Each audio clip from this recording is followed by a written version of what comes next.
আসসালামু আলাইকুম। অনেকদিন পরে রাতের বেলা মাছ ধরতে আসছি। আসলে রাতের বেলা মাছ ধরার একটা কারণ, সেটা হলো আড়তে মাছ বিক্রি করলে আসলে আমাদের রাতেই মাছ ধরতে হয়, সেই জন্যই রাতে জাল ফেলতে হয়। তো আসছি আজকে অনেকদিন পর মাছ ধরতে। দেখা যাক কী মাছ পাই এবং আড়তে কী মাছ নিয়ে যেতে পারি। দোয়া করবেন, সবাই সাথে থাকবেন।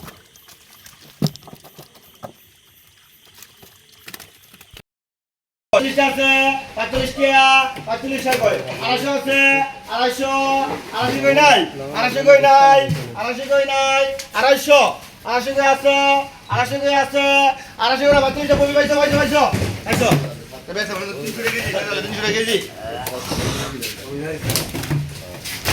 আমি তো মুখে রাখো বাজার দরবার চলো ওখানে পুরো বেলা না আপনি তো ওরা আজকে দেবো পুরো বেলা না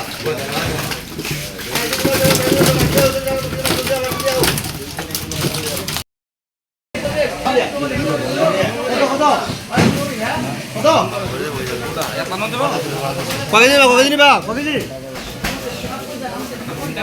দাম